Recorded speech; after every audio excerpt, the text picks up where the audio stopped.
Je suis très heureux de lancer cet épisode avec François-Henri Désérable. François-Henri, tu es auteur. Tes livres ont eu de nombreux prix littéraires. Et ton dernier livre, Chagrin d'un chant inachevé, vient de sortir chez Gallimard. Est-ce que tu pourrais te présenter pour la multitude qui ne te connaîtrait pas ? Ouais. Bah, écoute, je m'appelle François-Henri Désérable. Je suis né en 1987 dans une ville qui s'appelle Amiens.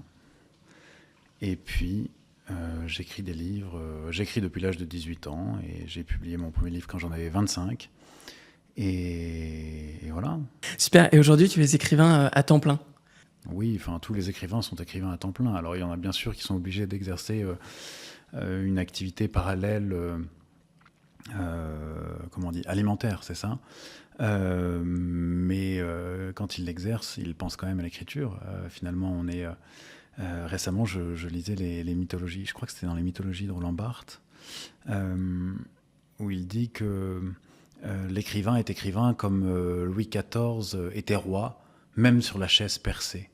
Je pense que tous les écrivains peuvent dire la même chose, c'est-à-dire que c'est pas du tout un truc qu'on commence à 9h le matin et puis on finit à 17h et ensuite on rentre chez soi et on n'y pense pas. On y pense en permanence, même quand on a une activité parallèle pour ensuite essayer de se dégager du temps pour écrire. Ce qui est pas mon cas.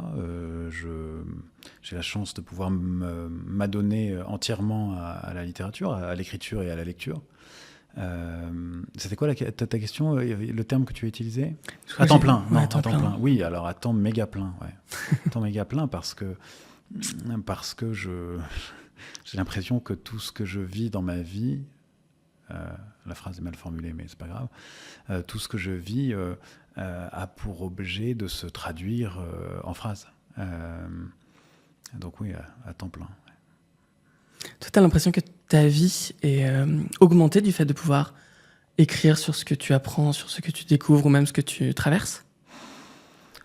J'ai l'impression que la littérature est quand même un moyen de mener le cours de son existence avec davantage d'intensité.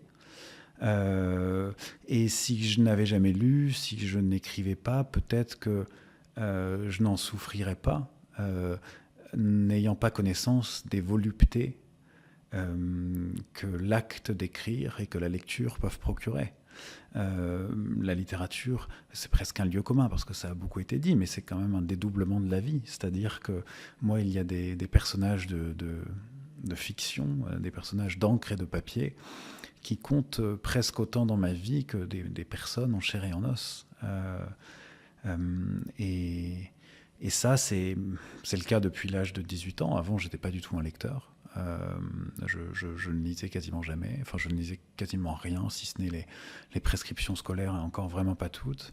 Et quand j'ai découvert la littérature à l'âge de 18 ans, j'ai eu l'impression d'être face à un champ de blé que je pourrais éternellement moissonner.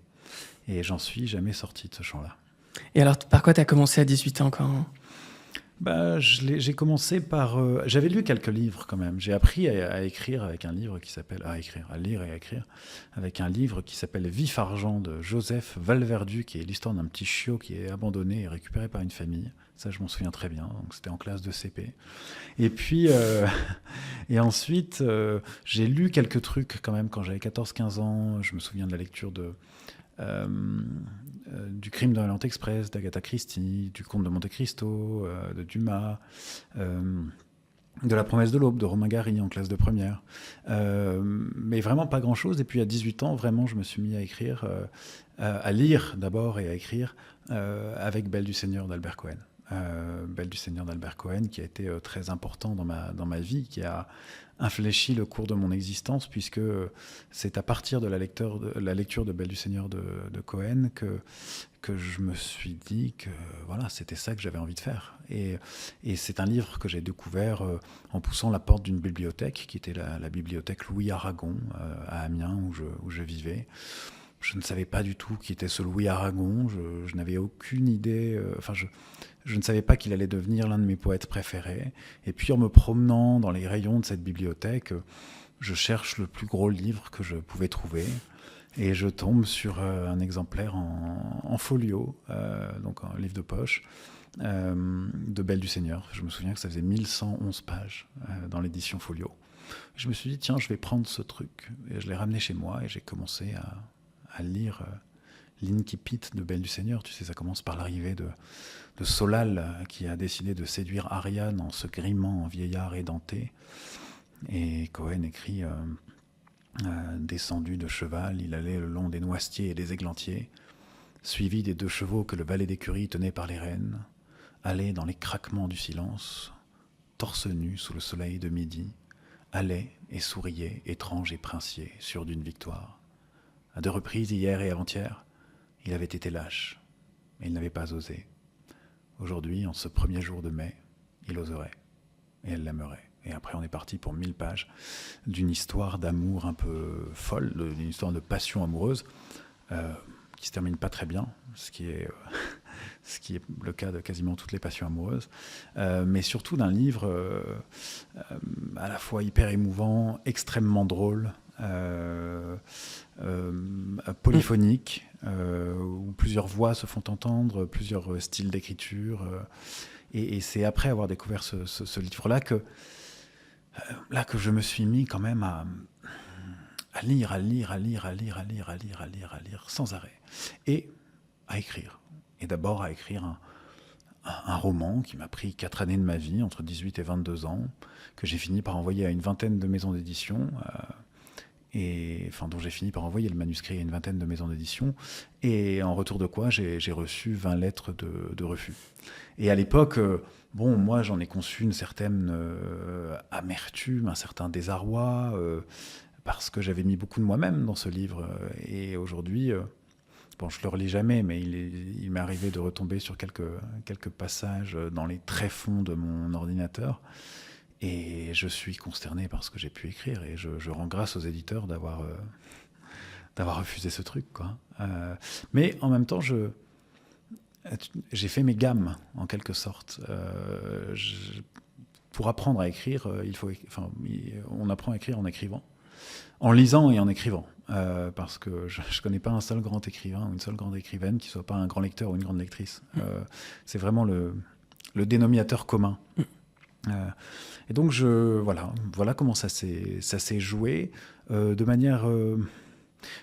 rien ne m'y prédestinait, et pourtant, quasiment du jour au lendemain, c'est devenu la grande affaire de ma vie. Oui, et d'ailleurs, sur le rapport à l'écriture, c'était Victor Hugo qui disait « Je veux écrire comme Chateaubriand, ou je n'écrirai pas ». Il avait écrit sur ses carnets d'écolier « Être Chateaubriand ou rien ». C'est cela, merci. Ouais. Et justement, avec cette idée qu'il voulait être, dès le début, un excellent écrivain, et comme tu le dis, c'est beaucoup de travail, c'est un artisanat. Aussi, il y a un travail d'apprentissage. On évolue. Oui, ça c'est tout à fait juste. C'est-à-dire que la plupart des gens pensent savoir écrire. Or, comme tu le dis, c'est un artisanat. C'est un art, mais c'est aussi un artisanat, ça s'apprend. Et ça s'apprend pas forcément ça s'apprend pas dans des ateliers d'écriture, mais ça peut s'apprendre dans des ateliers d'écriture. Mais pas seulement. Ça s'apprend en lisant. Si tu mets n'importe qui, n'ayant jamais joué du piano, devant un piano avec une partition de Mozart, il n'y a pas grand-chose qui va en sortir. C'est la même chose avec l'écriture. Et donc, oui, ça s'apprend au fil du temps. Au début, je crois qu'on pastiche pas mal, on copie pas mal les écrivains qu'on admire. Et puis, petit à petit, au fil des ans, au fil des livres, il y a une voix qui finit par se distinguer et qui finit par imposer sa propre singularité. Mais la littérature, j'en parlais récemment avec un ami qui s'appelle Miguel Bonnefoy, qui est un excellent écrivain, l'auteur du Rêve du Jaguar, notamment. Et il me disait qu'il avait lu chez Julien Gracq, que Gracq disait que la littérature est épiphyte. Épiphyte, tu sais, on le dit de plantes qui poussent sur d'autres plantes. Et Gracq disait que les livres poussent sur d'autres livres. Et ça, je le crois fondamentalement. C'est-à-dire que chaque écrivain a des dettes à payer Moi-même, je suis débiteur chez Pierre Michon, chez Romain Gary, chez Albert Cohen, chez Nicolas Bouvier, des écrivains qui ont énormément compté dans mon propre cheminement pour finalement trouver la voie qui serait la mienne. Et du coup, est-ce qu'un jour tu considères que tu aurais envie que d'autres prennent une dette envers toi et que tu puisses transmettre à de nouveaux écrivains, peut-être un jour C'est pas une volonté de transmettre, c'est-à-dire qu'il y a des... Il arrive qu'il y ait des livres qui résonnent particulièrement chez certains lecteurs, chez certaines lectrices, qui ensuite vont eux-mêmes se mettre à écrire, devenir écrivains et vous dire vous m'avez beaucoup... Voilà. Évidemment, je pense qu'il n'y a aucun écrivain qui te dirait qu'il n'a pas du tout envie de... Non pas de faire école, parce que ça serait très présomptueux, mais d'avoir simplement d'avoir inspiré. Et je crois d'ailleurs, tu sais, l'un des trucs qui m'a le plus... je reformule mon propos. On se demande toujours quelle est l'instance de légitimation qui vient valider notre travail lorsqu'on est écrivain. Est-ce que ce sont les prix littéraires ? On peut se poser légitimement la question, parce que... il y a des grands prix qui ont couronné de très mauvais livres. Il y a aussi de très grands écrivains qui n'ont jamais eu de grand prix littéraire, qui n'ont jamais eu le prix Goncourt ou le prix Renaudot ou le grand prix du roman de l'Académie française ou des choses comme ça. Donc c'est pas forcément les prix littéraires. Ça en fait partie, mais ça n'est pas que les prix littéraires. Est-ce que c'est les faveurs du public ? Non. Il y a des livres extrêmement mauvais. Alors, je ne vais pas citer de titre à ton micro, même si parfois l'envie me titille. Moi, tu sais, je m'en tiens toujours au précepte de Chateaubriand qui disait « Il faut être économe de son mépris étant donné le grand nombre de nécessiteux ». Et il y a des livres qui touchent un public très large et qui sont très mauvais. Et inversement, des livres qui restent extrêmement confidentiels et qui sont de véritables chefs-d'œuvre et qui vont peut-être mettre beaucoup plus de temps pour s'imposer. Donc, ce n'est pas les faveurs du public. C'est pas le tintamarre médiatique. Ce n'est pas parce que vous avez des articles de presse un peu partout, que vous êtes invité dans les médias, vous êtes invité à la radio, à la télé, dans un podcast, à parler de vos bouquins, que vous êtes un grand écrivain. Donc c'est pas ça. Je crois que ce qui compte, ce qui vient valider votre travail, c'est l'attention, le degré de ferveur avec lequel des gens qui font autorité, et les gens qui font autorité, ce sont des écrivains ou éventuellement des universitaires qui travaillent sur la littérature, avec lequel des gens qui font autorité lisent vos livres. Et moi, je pense souvent à la relation entre Flaubert et Maupassant, parce que Flaubert avait pris le jeune Maupassant sous son aile, parce qu'il était le fils d'une femme, je crois, qui s'appelait Laure Le Poitevin, et qui était la sœur d'un des meilleurs amis de Flaubert, Alfred Le Poitevin, qui était mort dans les bras de Flaubert à l'âge de 22 ans. Et donc, par amitié, en souvenir de cet Alfred, Flaubert décide de prendre le jeune Guy de Maupassant sous son aile et il lui présente un peu le tout Paris littéraire, il le pousse à écrire des vers, etc., etc.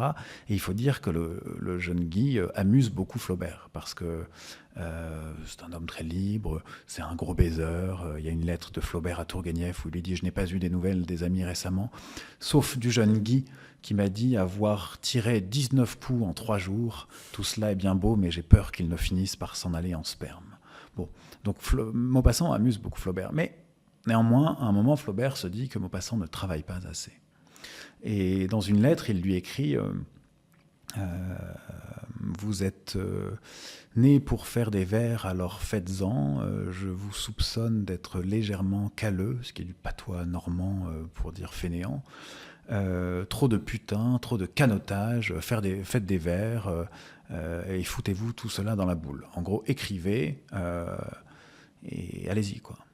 Et puis, quelques mois plus tard, Maupassant, qui sans doute a été piqué au vif par cette lettre, se retrouve chez Zola, à Médan, avec quelques autres écrivains. Et là, il écrit Boule de Suif, qui est un petit conte absolument merveilleux. Et il envoie les épreuves de Boule de Suif à Flaubert. Et Flaubert je crois que c'est dans une lettre du 1er février 1880, mais j'ai peur de dire une bêtise, mais c'est dans ces eaux-là, lui dit mon cher Guy, votre petit livre votre petit conte est un chef-d'œuvre, oui, cela restera. Et là, au milieu de la lettre, alors que ça fait presque 10 ans qu'il le vous voit, eh bien Flaubert se rend compte que Maupassant n'est plus son élève, qu'avec Boule de Suif, il s'est érigé au rang des maîtres, et il va passer au tutoiement, au milieu de la lettre. Et il lui dit viens donc à Croisset, que je te serre dans mes bras, j'ai envie de te bécoter pendant des heures. Un truc du genre, tu vois. J'ai peur de ne pas citer exactement. Mais, et dans les lettres suivantes, jusqu'à la mort de Flaubert, qui meurt très peu de temps après, désormais il le tutoie. Et je crois que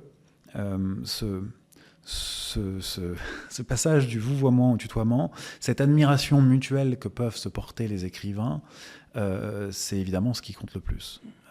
C'est une des instances majeures de la légitimation de ce qu'on fait, parce qu'on a très peu de recul sur son propre travail. La seule chose que partagent le bon et le mauvais écrivain, c'est la certitude de son indéfectible valeur. Et donc, c'est difficile de juger son propre travail. Et les lectures des autres vous permettent quand même de vous faire une idée.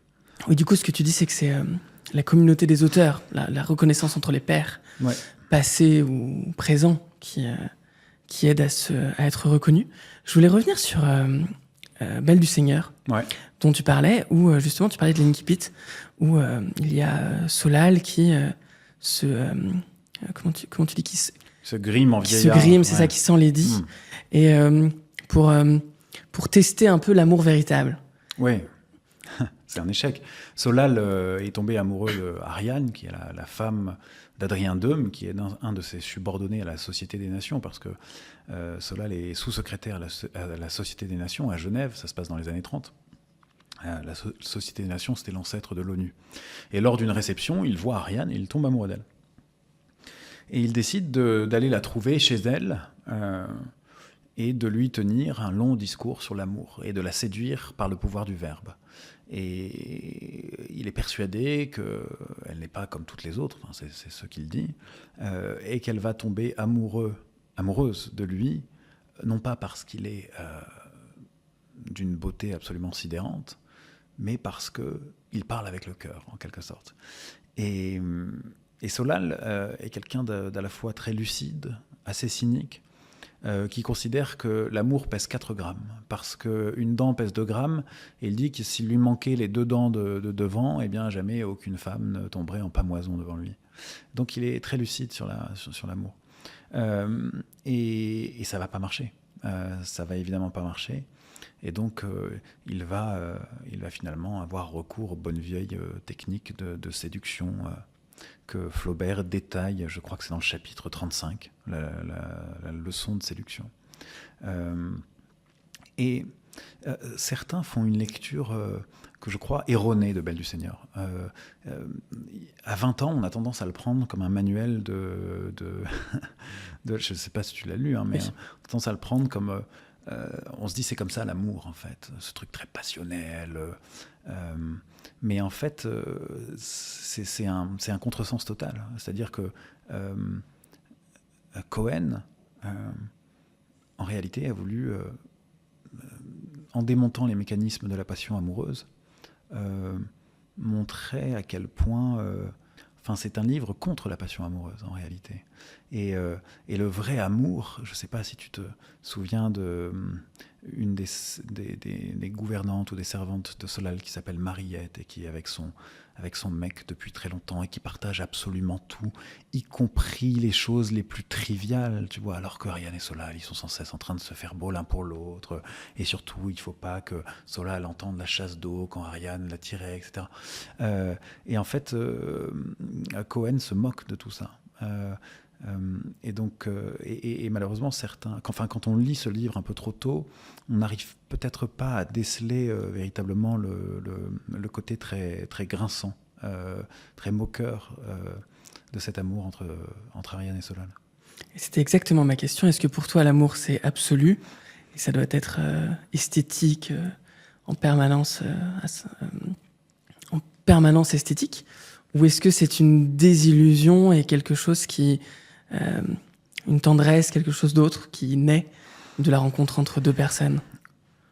C'est moi la définition que je préfère de l'amour, mais à chaque fois qu'on me pose la question en interview, je cite la même, donc on va se dire quand même que je radote. Mais je trouve qu'on n'a rien écrit de plus juste que cette phrase que j'ai lue. C'est dans Fragment d'un discours amoureux de Roland Barthes.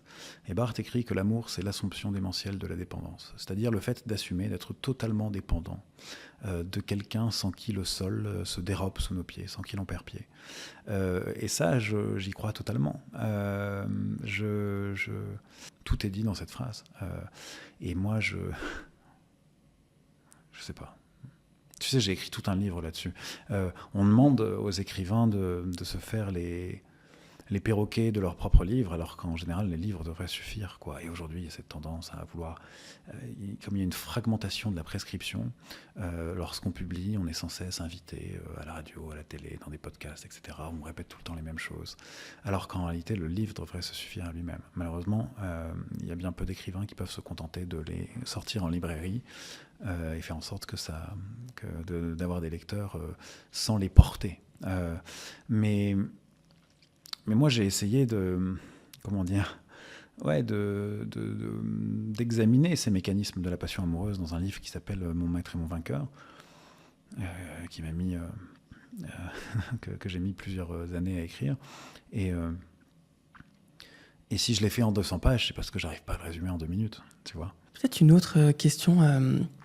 Tu as écrit plusieurs romans sur des personnages historiques. Et je voulais savoir pourquoi. Est-ce que tu le fais avec une volonté autre que celle d'écrire? Est-ce que tu le fais pour transmettre, pour raconter parce que certains sont des modèles, ou est-ce que tu le fais parce qu'il y a une belle histoire à raconter et que tu sens que c'est au service de ton livre? C'est la question, c'est tout de même la question du sujet. C'est-à-dire que moi, mon premier livre, ça s'appelait « Tu montreras ma tête au peuple », le titre est tiré d'une phrase de Danton qu'il prononce lorsqu'il se retrouve face à l'échafaud. Il arrive devant le bourreau, il lui dit « Tu montreras ma tête au peuple, elle en vaut la peine ». Et ensuite, la tête de Danton tombe dans le panier du bourreau. Le bourreau la saisit par les cheveux et la montre à la foule amassée au pied de la guillotine. Ce qui était un peu une tradition pendant la Révolution française.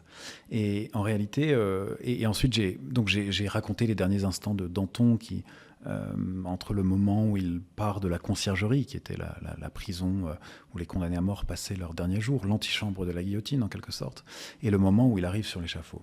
Et je me mets dans la tête de Danton et j'essaye d'imaginer ce qu'il a pu penser à ce moment-là. Et ensuite, j'ai fait d'autres nouvelles sur ce modèle-là, où j'essaye de saisir les derniers instants de quelques personnes qui ont connu le léger souffle d'air frais. Tu sais, quand le docteur Guillotin a présenté la guillotine devant l'Assemblée nationale, il a dit « c'est une grande avancée, c'est à peine si les condamnés à mort ne souffrent pas, c'est à peine s'ils sentent sur la nuque un léger souffle d'air frais ». Et donc j'ai brossé les portraits d'une dizaine de personnes, donc Danton, Marie-Antoinette, les Girondins, Lavoisier, Adam Lux, Charlotte Corday, qui ont connu ce léger souffle d'air frais. Et ce qui me fascinait, c'était... Alors évidemment, il y avait la Révolution française, qui est une période de l'histoire hyper intéressante, parce qu'il y a une accélération extraordinaire de l'histoire en l'espace de quelques mois, si ce n'est de quelques semaines. Mais la question que je me posais, c'était ce à quoi on pouvait penser dans l'imminence de la mort. Et il se trouve qu'il y avait un vivier assez inépuisable pendant la Révolution française. Voilà pourquoi j'ai écrit là-dessus. Après, j'ai écrit sur une autre figure historique qui s'appelle Évariste Galois, qui est un mathématicien de génie, mort en duel à l'âge de 20 ans. Et là, je m'intéressais beaucoup au duel. Et puis Évariste, c'est quelqu'un que j'avais découvert assez jeune, quand j'avais 15 ans, et que j'avais dans un coin de ma tête depuis très longtemps. Et puis j'étais fasciné par sa dernière nuit, qu'il passe à corriger son mémoire sur les conditions de résolubilité des équations par radicaux. Alors vraiment, moi je comprends rien aux maths. Et à écrire en quelque sorte son testament mathématique.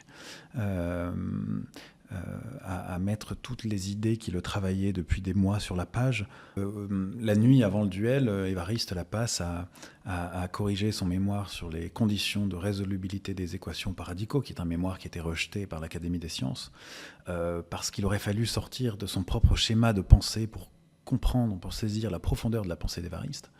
Et les académiciens n'y sont pas parvenus, notamment un mathématicien assez célèbre qui s'appelle Siméon Denis Poisson, qui a son nom gravé sur la tour Eiffel. Et ça n'est que des années après la mort d'Évariste que ces travaux d'abord ont été publiés et ensuite qu'on a pu les comprendre. Que 40 ans après la mort d'Évariste. Tant il était en avance sur son temps. Et là, donc il se bat en duel pour une jeune fille dont il était tombé amoureux et qui avait déjà un fiancé. Le fiancé provoque Évariste en duel et Évariste, sachant très bien qu'il va mourir, décide sachant qu'il a de grandes chances de mourir, d'y laisser sa vie, décide de consacrer sa dernière nuit aux mathématiques. Plutôt que de dormir ou de s'entraîner au tir au pistolet. Et le lendemain, il prend une balle dans le ventre. Il est laissé pour mort dans un champ, ramassé par un paysan qui passe par là, qui l'amène à l'hôpital Cochin. On fait prévenir sa famille et son frère accourt à son chevet. Et Évariste meurt quelques heures plus tard dans les bras de son frère, après lui avoir dit cette dernière phrase que je trouve tout à fait déchirante. « Ne pleure pas, j'ai besoin de tout mon courage pour mourir à 20 ans. » Bon, quand vous lisez un truc comme ça, forcément, vous avez envie d'écrire là-dessus, quoi. Ces deux livres, du coup, il y a un vrai lien avec la mort, qui du coup est un peu au centre de ces histoires. Comment tu les... pourquoi ça t'intéresse autant ? Est-ce que ça... Qu'est-ce que ça évoque en toi, la question de la finitude ? Disons que et ça peut paraître un petit peu présomptueux quand on dit ça, mais je crois avoir pris conscience assez tôt de la préciosité du temps. Et je sais, moins maintenant, mais pendant longtemps, j'avais beaucoup la mort à l'esprit quand même. À un âge où normalement on n'y pense pas tellement. Je me souviens de la première fois où j'ai pris conscience de ce qu'était la mort. Et j'en parle dans Chagrin d'un chant inachevé, qui est mon dernier récit de voyage. Je lisais un numéro d'un magazine, c'est un truc du genre Science et Vie Junior, ou Wapiti, ou je ne sais quoi, où il y avait un petit fennec en couverture. Et c'était marqué à l'intérieur du magazine que le fennec avait une espérance de vie de, je ne sais plus, 7 ou 9 ans, quoi. Et je regarde la date de publication du magazine, et le magazine avait plus de 7 ou 9 ans. Il avait été publié une dizaine d'années plus tôt. Ce qui voulait dire que le fennec qui était en couverture, en avais-je déduit, j'étais petit, hein, j'avais peut-être 7 ans, quoi, que le fennec qui se trouvait en couverture était mort. Tu vois. Et je me souviens vraiment que c'est avec ça que j'ai pris conscience de la mort. Et ça a été une sorte de... Enfin, ça paraît idiot de dire ça, mais tu sais, quand t'es enfant... J'ai pas pris conscience de la mort avec la mort d'humain, quoi. J'ai pris conscience de la mort avec la mort d'un petit fennec en couverture d'un magazine pour enfants. Et c'est quelque chose qui m'a beaucoup habité pendant mon enfance.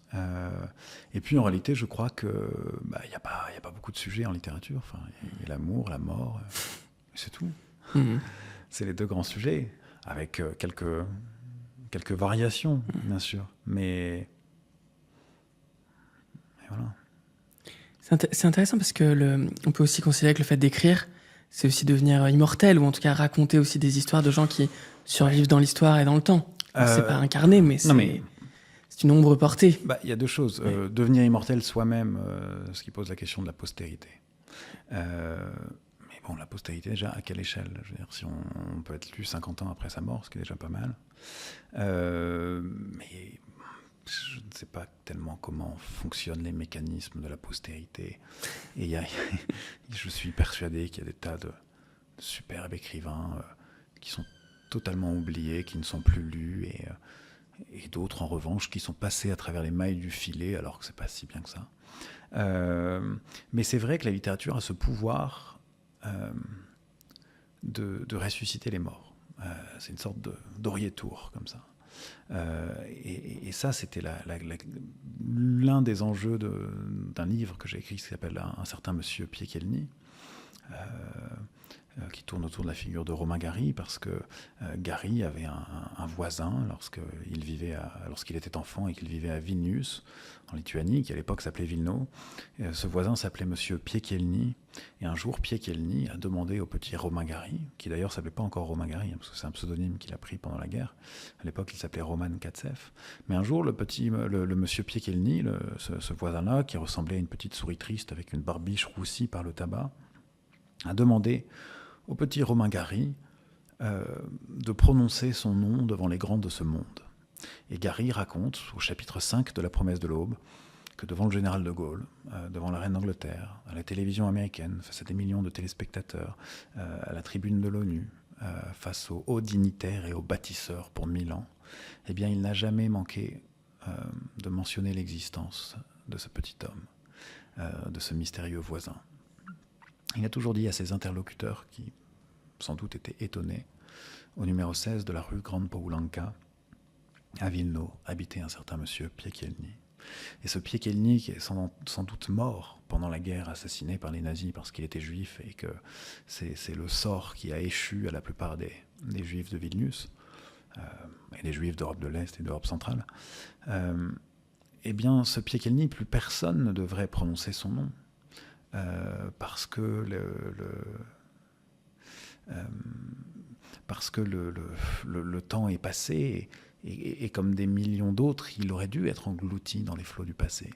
Eh bien, ni les nazis qui l'ont assassiné, ni le temps qui est passé n'ont réussi à le faire complètement disparaître parce qu'un écrivain l'a exhumé de l'oubli.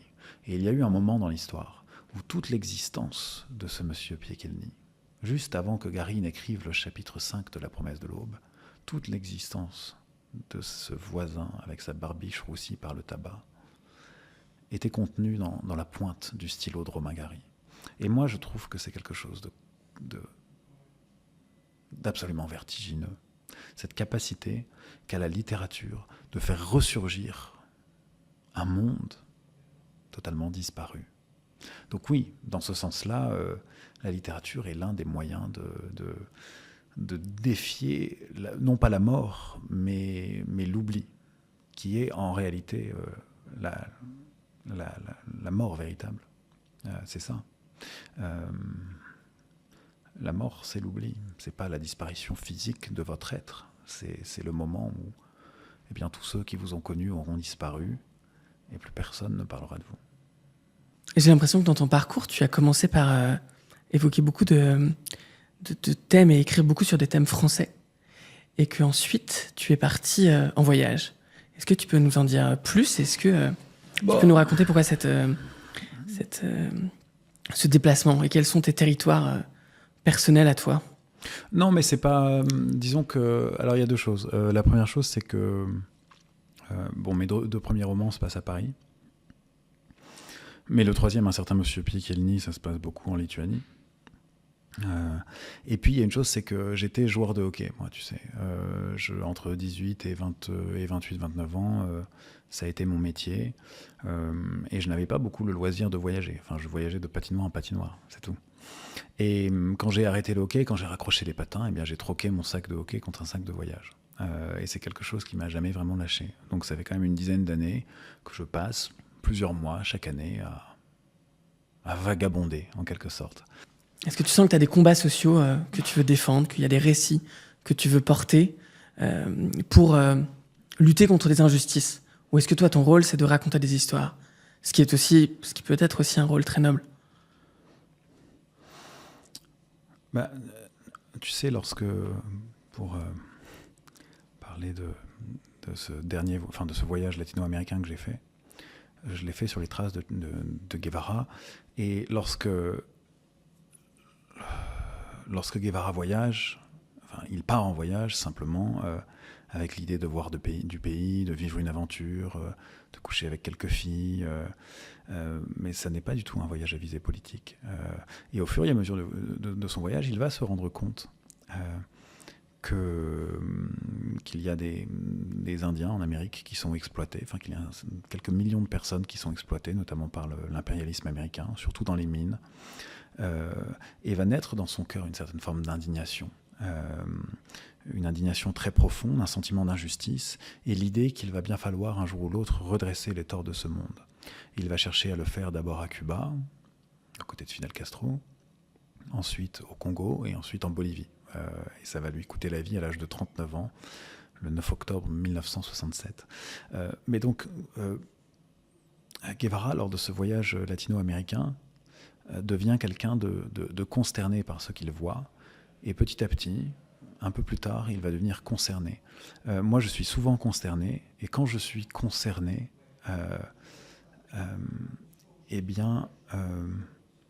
j'ai un très fort sentiment d'impuissance. Et la seule chose que je peux faire, finalement, c'est de témoigner de ce que je vois.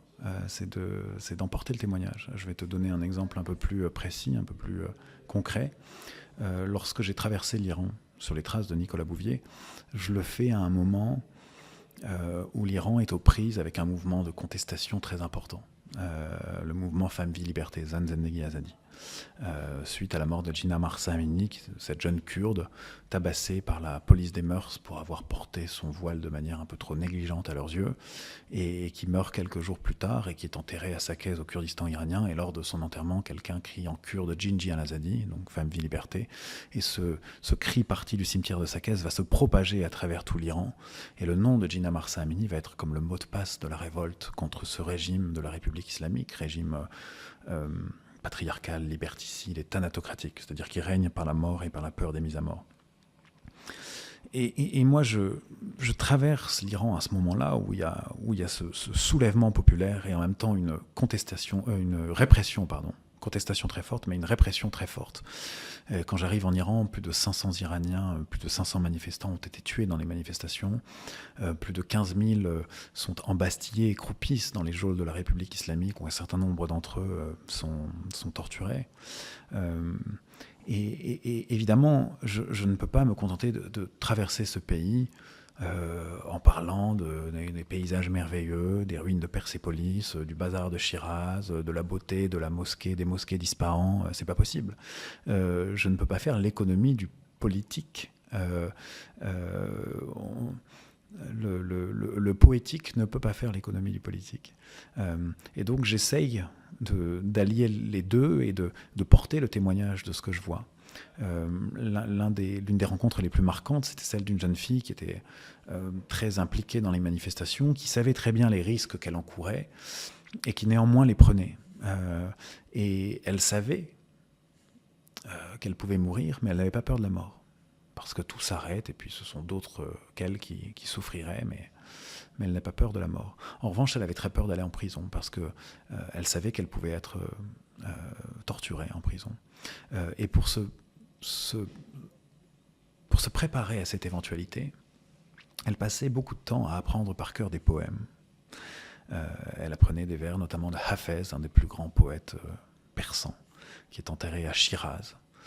Et sur sa tombe, les Iraniens viennent encore se recueillir chaque jour par centaines pour chercher dans les vers de ce poète mort il y a plus de 6 siècles, des réponses à leurs questions existentielles. Et donc elle apprenait des vers de Hafez.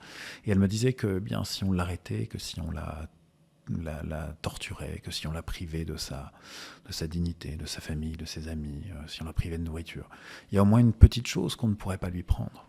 Et qui serait en quelque sorte comme la part irréductible de son être, et que cette chose-là, eh bien, c'était les vers qu'elle apprenait par cœur, les poèmes qu'elle apprenait par cœur et qu'elle se réciterait, en entendant soit la mort, soit la liberté. Donc t'imagines bien que quand tu entends ça dans la bouche d'une fille qui a une vingtaine d'années, que toi tu as 15 ans de plus, et que tu es écrivain, eh bien, tu as presque un devoir moral d'emporter le témoignage, de t'en faire le greffier. Et donc, mon moyen, mon tout petit moyen, bien dérisoire, mais néanmoins dérisoire, mais pas totalement vain, c'est de prendre mon stylo, mes carnets, mon ordinateur, et de me faire le greffier de tout ce que je vois, ce que j'éprouve, ce ce que je traverse, ce qui me traverse. Et parfois c'est le poétique, mais parfois aussi c'est le politique. Et je ne décide, et je ne voudrais pas abandonner l'un au profit de l'autre. Atik Raimi, qui était à ta place le mois dernier, il disait que le rôle de l'écrivain, c'était d'être témoin. Oui, alors le rôle de l'écrivain et d'être témoin, je pourrais être d'accord avec Atik Raimi, et d'ailleurs je le suis. L'écrivain est un grand témoin, mais c'est peut-être pas le seul. Enfin, je me méfie de cette façon qu'on a d'assigner l'écrivain à un seul rôle. Il n'y a pas que ça. Enfin, l'écrivain peut aussi... son rôle, ça peut être de divertir, d'émouvoir, de faire réfléchir, de bousculer le lecteur dans les idées qu'il peut avoir. Donc il n'y a pas un seul rôle. L'écrivain n'a pas un seul rôle. Il en a plusieurs. Tout cela peut prendre des formes différentes. Et c'est à chacun de trouver le rôle qu'il a envie de tenir. Tu disais que tu étais un grand lecteur. Quel est le dernier livre qui t'a bousculé ? Les veines ouvertes de l'Amérique latine, d'Eduardo Galeano, qui a été publié, je crois, dans la collection Terres humaines. Évidemment, c'est une traduction, parce que Galeano est hispanophone. Et il explique à quel point l'Amérique latine a été un continent qui a été pillé et considérablement exploité, d'abord par les conquistadors, par la couronne espagnole, et ensuite par l'impérialisme, et notamment l'impérialisme américain. Et c'est frappant, vraiment. C'est hyper intéressant, très très intéressant. C'est vraiment un des conseils de lecture que je pourrais prodiguer pour quiconque se rend en Amérique latine. Voilà, donc la lecture des veines ouvertes de l'Amérique latine de Galeano.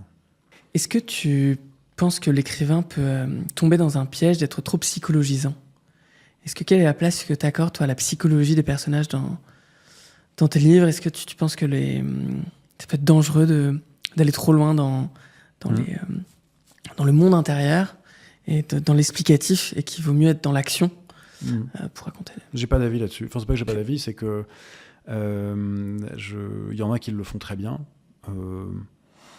Moi, c'est pas tellement mon créneau, tu vois. Moi, je fonctionne par scène. Lorsque j'écris un roman, parce que les récits de voyage, c'est différent. Mais tu sais, il y a des écrivains qui partent du personnage.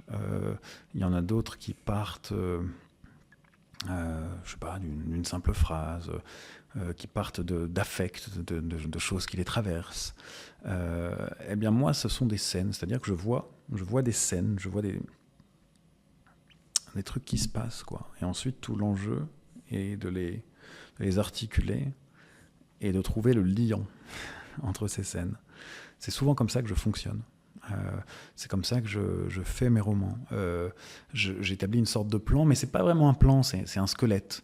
Mais un squelette, et au fur et à mesure de l'écriture, je vais déplacer les vertèbres de ce squelette, ou je vais en retirer, ou je vais en ajouter. Donc c'est un squelette qui ressemble plus à grand chose. Mais moi je vois des scènes, ouais. Et donc ça ne part jamais, enfin en tout cas pour ma part, ça ne part jamais de la psychologie des personnages. Non. Okay. Nous on essaye de faire de la propagande pour inciter notamment les jeunes à lire. Qu'est-ce que tu dirais à des jeunes pour les inciter ? Qu'est-ce que ça apporte, la lecture, dans ta vie ? Écoute, j'ai écrit là-dessus dans Chagrin d'un chant inachevé, à un moment où j'étais dans un bus pour La Paz, la capitale de la Bolivie. Et j'avais de longues heures de bus. Et on était très serrés. Il y avait beaucoup de bruit. Et je me suis mis à lire. Et je me suis posé la question, pourquoi lit-on ? Est-ce que tu veux que je te lise un extrait ? Avec plaisir. Pourquoi lit-on ? On peut tout à fait vivre en se passant de lecture. J'ai été, pendant toute mon enfance, un très grand non-lecteur. Et si à 18 ans, je ne m'étais pas mis à lire d'un seul coup, comme un damné, avec l'acharnement de ceux qui auront toujours jusqu'à la fin de leur vie 1000 lectures à rattraper, eh bien ma vie n'en serait pas moins supportable. Elle serait sans doute amoindrie, mais je n'en aurais pas conscience. Et je ne ressentirais pas l'impérieuse nécessité de lire toujours plus, de même que celui qui n'a jamais vu, j'imagine, ne ressent pas l'impérieuse nécessité de voir. Il entend le feu qui crépite, il ne sait pas la forme des flammes. Il perçoit le chant d'un oiseau, il ignore la couleur de ses plumes. Il sent le parfum d'une femme, il ne connaît pas son visage. Et peu lui importe, il n'en souffre pas. Ou s'il en souffre, c'est seulement dans la mesure où d'autres lui ont fait part des voluptés infinies dont sa condition le prive. Mais donnez-lui la vue, ne serait-ce que quelques instants. Laissez-le voir le feu, les plumes, la femme, et demandez-lui alors s'il veut retrouver les ténèbres. Il vous répondra « Vous êtes fou !» Voilà ce qu'a été pour moi à 18 ans, la découverte de la lecture. Alors bien sûr, je n'irai pas jusqu'à dire qu'elle m'a sauvé de tout, ou prétendre, comme Montesquieu, qu'elle a été pour moi le souverain remède contre le dégoût de la vie, n'ayant jamais eu de chagrin qu'une heure de lecture n'ait dissipé. Mais elle m'a consolé de bien des peines. Car il suffit de peu, de si peu. Il suffit d'un livre pour se soustraire au réel qui nous assiège et retrouver aussitôt ce dont nous sommes aujourd'hui de plus en plus dépourvus, les vertus de la lenteur. Les livres ont cette capacité inouïe à ralentir le temps, à diluer les heures en même temps qu'ils nous tiennent éloignés de l'ennui. La compagnie des autres peut nous être barbante, celle des livres, des bons livres, jamais. Voilà pourquoi on lit. Une des raisons pour lesquelles on lit. 1, pour chasser l'ennui. 2, pour ralentir le cours du temps. 3, pour augmenter l'intensité de la vie. 4, parce qu'on est tout simplement plus con si on lit pas. Et puis je pourrais trouver sans doute d'autres raisons. Super, je te remercie. Et là, nous, on accompagne des poètes et des poétesses. Ouais. La poésie, quelle place ça a, toi, dans tes lectures? Est-ce que c'est quelque chose que tu affectionnes particulièrement? Je sais que l'un de tes livres parle. Ouais, Mon maître et mon vainqueur parle de poésie. D'ailleurs, Mon maître et mon vainqueur, c'est un titre qui est tiré d'un vers de Verlaine, d'un recueil assez méconnu qui s'appelle Chanson pour elle, où Verlaine écrit « Es-tu brune ou blonde, sont-ils noirs ou bleus tes yeux? Je n'en sais rien, mais j'aime leur clarté profonde. Mais j'adore le désordre de tes cheveux. Es-tu douce ou dure? Est-il sensible ou moqueur ton cœur? Je n'en sais rien, mais je rends grâce à la nature d'avoir fait de ton cœur mon maître et mon vainqueur. » Et je trouve que c'est un très très beau poème, et lorsque je l'ai lu, j'ai su d'emblée que je tenais le titre de mon livre. Et la poésie, elle a une place assez fondamentale dans ma vie de lecteur. J'en lis pas mal. J'en apprends beaucoup aussi. Et l'apprentissage par cœur, la récitation de vers est peut-être l'un des moyens les plus honorables de combler le désœuvrement de nos heures creuses. Et moi, lorsque je suis en voyage, il y a beaucoup de moments comme ça, tu sais, où tu attends un bus, tu fais du stop, tu n'as pas de wifi, et donc tu n'as pas la tentation d'aller voir, de scroller comme un idiot. Et donc j'apprends des textes, de la prose, j'apprends des vers, et je me rends compte, et ça peut paraître un peu ridicule, mais tant pis, qu'au fur et à mesure du voyage, tu te délestes de plus en plus du superflu. Et par exemple, personne ne songe à remplir sa fiche d'imposition face à un paysage absolument prodigieux. Quand on est sur l'Isla del Sol, sur le lac Titicaca, ou quand on est dans la Pampa, ou face au Machu Picchu, ou dans la jungle amazonienne, on ne pense pas à toutes ces conneries administratives qui nous empoisonnent la vie. Mais si on connaît des vers, eh bien on a la tentation comme ça de les déclamer pour soi seul, pour simplement célébrer le bonheur, la volupté que c'est d'être en vie. Et puis, je sais pas, simplement, pour célébrer l'exaltation qu'on peut avoir d'être au monde. Donc il n'est pas impossible. Mais disant cela, j'ai bien conscience vraiment du caractère tout à fait ridicule qu'on peut me prêter. En tout cas, que les âmes totalement Pragmatique. rétives à la poésie pourraient me prêter. Mais moi, il n'est pas impossible, si on me croise seul sur une route, de me voir en train de réciter des vers. C'est con, hein. Mais bon, écoute, c'est comme ça. J'avoue que ça m'arrive aussi, mais Bon, bah voilà. On fait partie de la même catégorie de zinzin. Eh ben super. Je te remercie, François-Henri, pour cette interview.